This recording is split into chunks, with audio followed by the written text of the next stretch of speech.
Hello అండి, నా పేరు డాక్టర్ కారెడ్డి శ్రీధర్ రెడ్డి. నేను general laparoscopic surgeon and stapler circumcision specialist. నేను ట్రీట్మెంట్ రేంజ్ హాస్పిటల్ అవైలబుల్ ఉంటాను. ఈ ట్రీట్మెంట్ రేంజ్ హాస్పిటల్ అనేది రోడ్ నెంబర్ 4 కేపీహెచ్బి కాలనీ కూకట్పల్లిలో అవైలబుల్ ఉంది. సో ఇవాళ చాలామందికి తెలియనిది ఏంటి అంటే ఫ్రెండ్లం అంటే ఏంటో తెలియదు, ఫ్రెండ్లోప్లాస్టీ అంటే ఏంటో తెలియదు. దీనివల్ల వచ్చే ప్రాబ్లమ్స్ ఏంటి, దీనివల్ల మనకి ఎటువంటి ప్రాబ్లమ్స్ వస్తాయి, దీనికి ఎటువంటి చికిత్సలు అవైలబుల్ ఉన్నాయో వాళ్ళు తెలుసుకుందాం. సో ఫ్రెండ్లం అంటే ఏంటి అంటే ఈ అంగం ముందరున్న చర్మం ఏదైతే ఉందో ఈ రకంగా అంగం ముందరున్న భాగం ఉంటుంది. దీన్ని మనం గ్లాన్స్ అంటాం. ఈ ముందరున్న చర్మం ఏదైతే ఉందో ఇది స్ట్రైట్గా ఉంటుంది, కానీ కింద ఉన్న చర్మం మాత్రం ఇక్కడ అటాచ్ అయి ఉంటుంది. ఈ అటాచ్మెంట్ ఏదైతే ఉందో దీన్ని మనం ఫ్రెన్యులం అంటాం. ఆ చిన్న రబ్బర్ బ్యాండ్ లాంటి అటాచ్మెంట్ అనే ఫ్రెన్యులం అంటాం.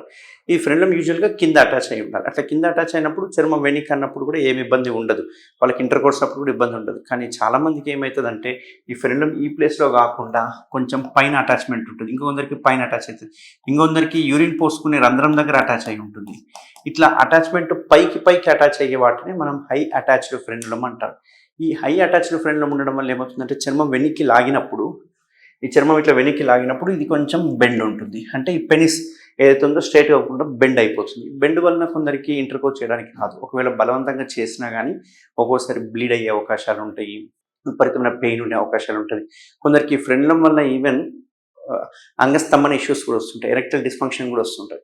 సో ఫ్రెన్యులం చూడడానికి చిన్నగానే ఉంటుంది కానీ ఇది ప్రాబ్లం క్రియేట్ చేస్తే పెద్ద ప్రాబ్లం అన్నట్టు. సో ఈ అటాచ్మెంట్ కరెక్ట్ అటాచ్మెంట్ ప్లేస్లో ఉండాలి. అట్లా కాకుండా పైన అటాచ్ ఉంటేనే మనం హై అటాచ్డ్ ఫ్రెన్యులం అంటాం. దీనికి ఏంటి సొల్యూషన్ అంటే ఫ్రెన్యులోప్లాస్టీ. ఈ ఫ్రెన్యులోప్లాస్టీని మనం ట్రీట్మెంట్ రేంజ్ హాస్పిటల్లో చిన్న లేజర్ మిషన్ ద్వారా చేయడం జరుగుతుంది, ఎటువంటి కుట్లు కోత లేకుండా. సో ఈ లేజర్ మిషన్ ద్వారా ఏం చేస్తామంటే ఈ లేజర్ ద్వారా కట్ చేయడం జరుగుతుంది. కొన్ని సందర్భాల్లో అక్కడ ఒక చిన్న రక్తనాళం ఉంటుంది కాబట్టి రక్తనాళం నుంచి బ్లీడింగ్ అయ్యే అవకాశాలు ఉంటే ఒక సూచన, అది కూడా అబ్జార్బబుల్ సూచన, అంతకది పడిపోయే సూచన వేస్తుంటాం. దీన్నే ఫ్రెన్యులోప్లాస్టీ అంటాం.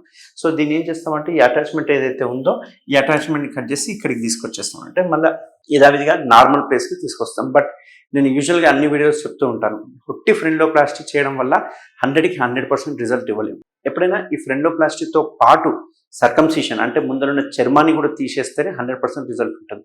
సో సర్కంసిషన్తో పాటు ఫ్రెన్యులోప్లాస్టీ చేయడం వల్ల మనకు 100% ప్రాబ్లమ్ సాల్వ్ అవుతుంది. కొన్నిసార్లు ఏమవుతుందంటే ఫ్రెన్యులోప్లాస్టీ అలోన్ ఒకటే చేసుకోవడం వల్ల తర్వాత చర్మం టైట్ అయిపోవడము, చర్మం వెనకన్నప్పుడు ఎంతో అంత పట్టేసిన ఫీలింగ్ ఉంటుంది. కాబట్టి ఎప్పుడైనా కానీ ఫ్రెన్యులోప్లాస్టీతో పాటు సర్కంసిషన్ చేయించుకుంటే better.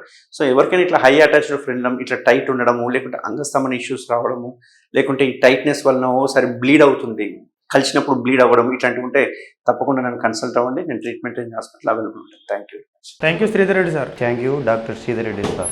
Thank you Sridhar Reddy sir. Thank you Sridhar Reddy sir. Thank you Sridhar Reddy sir. Thank you Sridhar Reddy sir. Thank you Sridhar Reddy sir. Thank you Sridhar Reddy sir. Thank you Sridhar Reddy sir. Thank you Sridhar Reddy sir.